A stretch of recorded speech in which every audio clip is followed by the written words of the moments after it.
스토리텔링 성경 마태복음 제9장 마태의 소명과 병자의 치유. 소제목입니다. 예수께서 중풍병자를 고치심. 마을 사람들에게 배척당하여 가다라 지방을 떠나신 예수님, 그분께서는 다시 배를 타고 갈릴리 바다를 건너서 초창기 복음사역의 중심지로 삼았던 자기 마을 가버나움으로 돌아오시게 됩니다. 때의 사람들이 중풍병자 한 사람을 침상에 누인 채로 예수님께 데려오게 됩니다. 침상은 네 사람이 귀퉁이를 들어 운반할 수 있는 두꺼운 담요였을 것입니다. 그들은 그 환자를 예수께로 데려가면 분명히 나을 수 있을 것이라고 확신하였습니다. 예수께서는 그 사람들의 믿음을 장하게 여기시고 중풍병자에게 말씀하십니다. 안심하시오 아들이여, 내가 당신의 죄를 용서하였소. 그러자 그 자리에 있던 율법교사 몇 사람이 예수님의 그런 말을 듣고서 깜짝 놀라며 속으로 생각합니다. 뭐야? 예수 저 사람이 마치 자기가 하나님인 것처럼 말하다니. 지금 이 사람이 하나님을 모독하고 있군. 그때 예수께서 그들의 생각을 아시고서 말씀하십니다. 어찌하여 당신들은 그렇게 악한 생각을 하는 것이요? 당신의 죄를 용서한다라고 하는 말과 일어나 걸어가라고 하는 말 중에서 어느 말이 하기가 더 쉽겠소? 이는 병 고치는 이적을 베푸는 것이 더 쉽다는 말을 강조해서 표현한 것입니다. 죄 사함은 오직 하나님만이 가질 수 있는 권세이지만 병 고치는 이적은 능력 있는 하나님의 사역자들도 능히 가질 수 있는 권세이기 때문입니다. 이제 예수님은 자신이 병 고치는 이적을 베푸는 권세는 물론이고 죄 사함의 권세까지도 가지고 있는 자임을 분명히 선포하십니다. 그렇소. 인자에게는 세상에서 죄를 용서할 권세가 있어. 죄인인 인간이 인간의 죄를 사할 수는 없습니다. 죄 사함은 오직 하나님만이 하실 수가 있죠. 예수님은 하나님의 아들로서 곧 성자 하나님이시기 때문에 죄 사함의 권세를 가질 수가 있었습니다. 그러하기에 하나님이신 예수님에게 있어 병 고치는 이적을 베푸는 일쯤은 아주 쉬웠습니다. 이제 내가 이 사람을 낫게 하여 당신들에게 그 증거를 보이겠소. 예수께서는 그 중풍병자에게로 돌아서서 힘차게 명령하십니다. 이제 침상에서 일어나 당신의 침상을 들고 집으로 가시오. 당신의 병이 다 나았소. 그러자 중풍 들었던 그 사람은 언제 그랬느냐는 듯 즉시 침상에서 일어나더니 제 발로 뚜벅뚜벅 걸어서 자기 집으로 돌아갔습니다. 그 광경을 본 사람들은 몹시 두려워하며 사람에게 이런 권세를 주신 하나님을 찬양하였습니다. 소제목입니다. 예수께서 마태를 제자로 부르심. 죄를 사하신 후에 중풍병자를 고치신 예수님은 그곳을 떠나 다시 길을 가십니다. 길을 가던 중에 예수께서는 마태라고 하는 사람이 가버나움 세관에 앉아 있는 것을 보셨습니다. 가버나움은 상업과 교통이 발달했던 다마스쿠스와 갈릴리 지역의 해안 도시들과 연결되는 길목에 있었습니다. 육상 및 해상으로 운반되는 상품들에 대해서 관세를 부과하기에 적합했던 곳이죠. 그곳 세관에서 일하고 있던 마태를 한참 동안 주목하여 보신 예수님, 무언가 결심한 듯이 입을 열어 그에게 말씀하십니다. 보시오, 당신은 이제부터 나를 따르도록 하시오. 세리 마태를 제자로 부르신 것입니다. 그러자 마태는 그 자리에서 벌떡 일어나 뚜벅뚜벅 걸어 예수님 앞에 엎드리게 됩니다. 그건 말씀에 대한 순종의 표시였죠. 이 세리가 마태복음을 기록한 바로 그 마태입니다. 주님의 부르심에 겸손한 마음으로 순종한 결과 부당한 돈을 취급하던 손이 변하여 메시아 예수의 복음을 기록한 거룩한 손이 된 것입니다. 예수께 부름받을 당시 마태의 직업은 세리였습니다. 당시 세리는 유대를 지배한 로마 정부를 위해서 세금을 걷는 사람들입니다. 유대인들은 자신들을 지배하고 있는 이방 제국을 위해서 동포의 혈세를 거두는 세리들을 무척 미워하고 멸시했습니다. 그래서 세리를 창녀 및 죄인과 같은 부류로 취급을 했죠. 대부분의 세리들은 부를 쌓고 자신들의 배를 불리기 위해서 종종 규정보다 더 많은 세금을 거두었습니다. 심지어 어떤 세리들은 큰 길에 야외 사무소까지 차려놓고 사람들이 나르는 물건들에 대해 세금을 걷기도 했습니다. 마태는 그런 삶에 대한 회의를 강렬하게 느끼면서 예수님의 복음에 대해서 깊이 생각하던 중에 제자로 부르심 받은 것입니다. 어느 날 예수님께서는 제자들과 함께 세리 마태의 집에서 식사를 하셨습니다. 그 자리에는 마태의 동료 세리들은 물론이고 당시 죄인으로 취급받던 이방인들도 많이 참석했습니다. 이런 모습을 유대 정통파 경건주의자들인 바리새파 사람들이 보았습니다. 유대 사회에서 식사는 서로 간의 인정과 우정, 평화와 사랑, 언약 공동체의 확인을 의미합니다. 따라서 죄인의 대명사인 세리 및 창기들과 식사를 하는 것은 매우 불경스러운 일이었습니다. 따라서 그들에게 지금 상황은 한 건을 올릴 수 있는 좋은 기회였습니다. 백성들에게서 선지자로 추대되는 자가 죄인들과 같은 자리에서 어울리는 현장을 딱 잡은 것입니다. 그래서 그들은 따지듯이 예수의 제자들에게 말합니다. 이것 보시오. 당신의 선생은 왜 저런 죄인들과 어울리는 거요? 그건 제자들에게만 하는 말이 아니었습니다. 예수도 죄인들도 들으라고 하는 말이었습니다. 죄인들에게는 분수 넘치는 행동을 하지 말라는 경고였고, 예수에게는 꼬투리를 잡기 위한 일종의 밑밥이었습니다. 자기들의 말을 듣고 예수가 율법에 어긋나는 주장을 해주기를 바란 것입니다.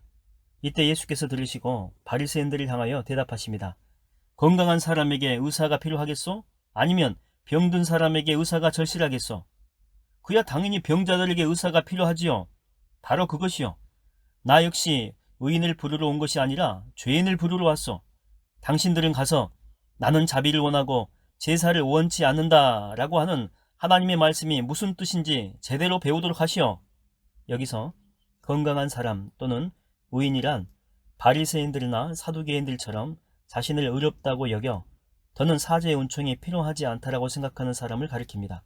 반면에 병든 사람 또는 죄인이란 세리나 창녀나 이방인들처럼 영육이 곤고하여 사죄의 은총과 치료를 필요로 하는 사람을 가리킵니다. 소제목입니다. 금식에 대한 질문. 하루는 세례 요한의 제자들이 예수께로 나왔습니다. 그들은 예수님도 자기 스승과 같은 편이라고 생각했습니다. 스승에게서 세례를 받았으니 당연히 같은 전통과 같은 목표를 가져야 한다라고 생각했습니다. 세례 요한은 전통으로 내려오는 금식을 중요하게 생각했습니다. 월요일과 목요일에 정해놓고 규칙적으로 금식하였으며 속죄일과 부림절 전날에도 금식하였습니다. 유대 지방에 이미 오래전부터 정해져 내려오던 금식의 규례입니다. 세례 요한은 금식의 전통을 계속 지켜나갈 수 있도록 제자들에게 가르쳤습니다. 때에 세례 요한은 헤롯을 비난한 일로 투옥된 상태였기 때문에 제자들은 스승의 석방을 바라며 더욱 금식하며 기도하는 중이었습니다.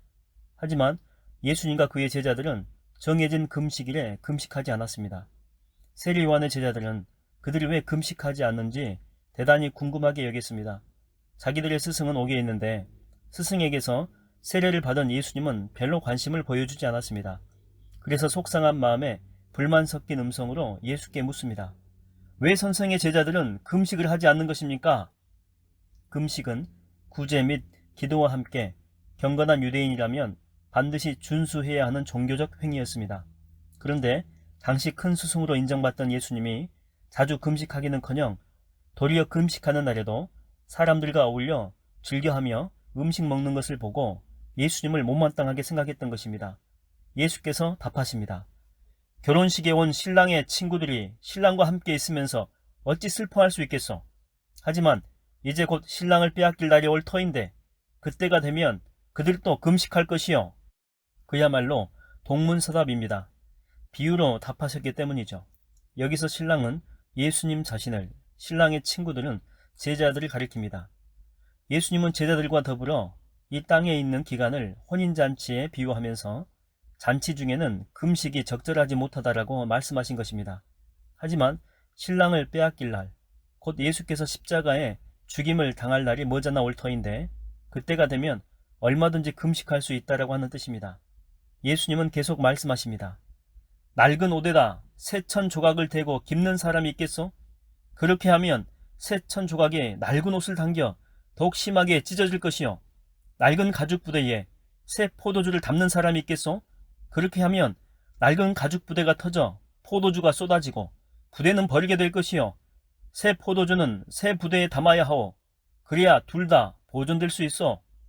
새천 조각을 낡은 옷에다 대고 기워서는 안 되고 새 포도주를 낡은 가죽 부대에 넣어서도 안 됩니다.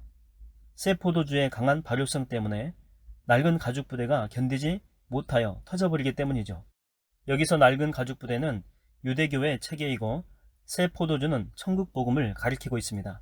생명력 있는 역동적인 천국복음이 낡은 유대교의 전통과 관습의 체계 속에는 도저히 담겨질 수 없다는 뜻입니다. 예수님은 역시 큰 스승이었습니다. 자기들의 스승인 세례 요한처럼 포효하는 외침은 아니어도 다정다감한 그 말 속에는 놀라운 권위와 설득력이 있었습니다. 세례 요한의 제자들은 부러움의 눈길로 예수님의 제자들을 바라보았습니다. 얼핏 옥에 갇혀있는 스승의 초췌한 얼굴이 떠올랐습니다. 가슴이 뭉클해 옵니다. 소제목입니다. 회당장의 딸과 혈류병 걸린 여인. 예수께서 세례 요한의 제자들에게 이같이 말씀을 하고 계실 때였습니다. 한 회당장이 급히 달려오더니 예수께 절하며 말합니다. 아, 선생님, 제 어린 딸이 방금 죽었습니다. 그러나 선생님이 저희 집에 오셔서 제 딸에게 손을 얹혀주신다면 제 딸은 다시 살아날 것입니다. 굉장한 믿음입니다. 예수께서 죽은 딸도 능히 살릴 수 있다라고 믿은 것이죠. 그 믿음을 보시고 예수께서 그 회당장을 따라가십니다. 제자들도 함께 뒤따라갑니다.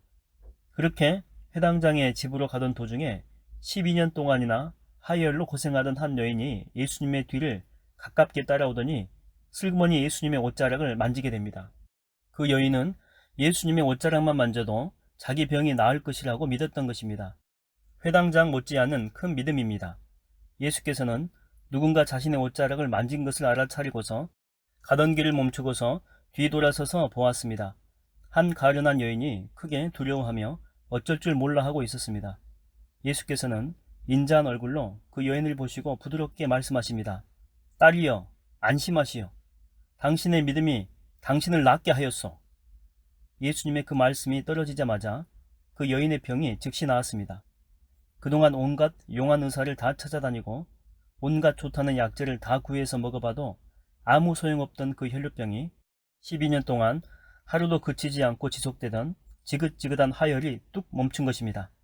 그 여인의 기쁨인들 어찌 말로 다 표현할 수 있겠습니까? 마침내 예수께서 회당장의 집에 이르렀습니다. 그때 사람들은 아이고 아이고 하면 피를 부는 사람들과 함께 떠들썩하게 곡을 하고 있었습니다. 고대 중군동 지역의 장례식 문화에서는 곡하는 자들이 아무런 절제 없이 자신들의 슬픔을 마음껏 분출했습니다.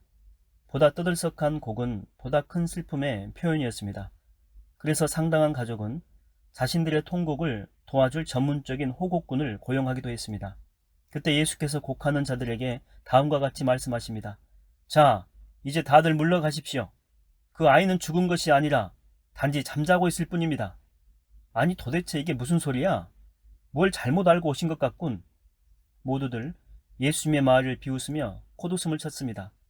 어쨌든 곡하는 사람들이 모두 밖으로 나가자 예수께서는 방으로 들어가 침상에 누워있는 소녀의 손을 부드럽게 잡으셨습니다. 그러자 그 소녀는 정말로 잠에서 깨어난 듯 즉시 자리에서 일어났습니다. 그런 뒤 두 발로 걸어서 밖으로 나가자 그 모습을 본 사람들이 너나 나나 할 것 없이 크게 놀랐습니다. 보라! 죽은 애가 살아났다! 와, 정말로 살아났다! 사람들은 저마다 자신이 본 그 놀라운 일을 전하기에 바빴고 그 결과 죽었던 소녀가 예수님의 치료를 받고 다시 살아났다는 소문은 날개 달린 듯 온 사방으로 퍼져나갔습니다. 회당장은 살아난 딸을 가슴에 품고 감격의 눈물을 흘렸습니다. 소녀의 나이는 꽃처럼 아름다운 12살, 꺾이기에는 너무나 아까운 꽃이었습니다. 그래서 예수님은 제 아비의 품에 꽃처럼 아름다운 딸을 도로 안겨준 것입니다. 소제목입니다. 맹인 두 사람과 말 못하는 사람을 고치심. 죽은 회당장의 딸을 다시 살리신 예수님. 사람들의 웅성거림을 뒤로하고 그곳을 떠나 길을 가십니다. 그때 눈이 먼 두 사람이 예수님을 줄곧 뒤따라오면서 큰 소리로 외칩니다. 다윗의 자손이여, 우리를 불쌍히 보시고 우리에게 자비를 베풀어 주십시오. 여기서 다윗의 자손이란 다윗의 가문을 통하여 이 땅에 오실 것으로 약속된 메시아에 대한 호칭입니다. 그런데 예수께서는 정치적인 메시아로 오해받기 쉬운 이 호칭을 피하고 대신에 사람의 아들이란 뜻을 지닌 인자라는 호칭을 즐겨 사용하셨습니다. 예수님은 두 맹인의 외침에 반응하지 않고 어떤 집으로 들어갔습니다. 그러자 그들도 예수님을 뒤따라 그 집으로 들어왔습니다. 그때에 예수께서 그들에게 물으십니다. 내가 당신들의 눈을 뜨게 해줄 수 있다라고 믿는 것이요? 네, 주님, 우리가 믿습니다. 확신에 찬 목소리였습니다. 그러자 예수께서 그들의 눈을 만지시며 말씀하십니다. 좋소, 당신의 믿음대로 될 것이요. 그 말씀이 떨어지자마자 두 맹인의 눈이 즉시 밝아졌습니다. 보인다! 보여! 이제 내가 볼 수 있게 되었다! 두 맹인은 감격에 겨워 어쩔 줄 모르고 좋아했습니다. 그때 예수께서는 이 일을 아무에게도 말하지 말라고 특별히 당부하십니다. 그건 사람들의 오해를 방지하기 위함이었죠. 만일 예수께서 베푼 놀라운 이적이 널리 알려질 경우에 당시 메시아를 간절히 기다리고 있던 유대인들은 예수님을 육신의 질병을 고쳐주고 로마의 압제에서 자신들을 구원해줄 정치적인 메시아로 떠받들 우려가 충분히 있었기 때문이죠. 그렇게 되면 영혼 구원을 위한 메시아 십자가 사역이 크게 방해를 받을 수 있었습니다. 그래서 예수님은 방금 치유를 받아 크게 들떠있던 두 맹인에게 그 일을 여기저기에 발설하지 말 것을 특별히 당부하신 것입니다. 그러나 놀라운 일을 어찌 감출 수가 있겠습니까? 두 맹인은 자신들을 고쳐주신 예수님에 대한 소문을 온 지방에 널리 퍼뜨립니다. 두 맹인이 고침받고 떠난 뒤 사람들이 어찌 알고서 예수님을 찾아 귀신 들려 벙어리가 된 사람을 데리고 왔습니다. 예수께서 그 벙어리 된 사람에게서 귀신을 쫓아내자 그 사람의 입이 열려 즉시 말을 했습니다. 그런 모습을 보고 사람들이 크게 놀라서 외칩니다. 아니 어찌 이런 일이, 이 같은 일은 일찍이 본 적이 없다. 참으로 놀랍다.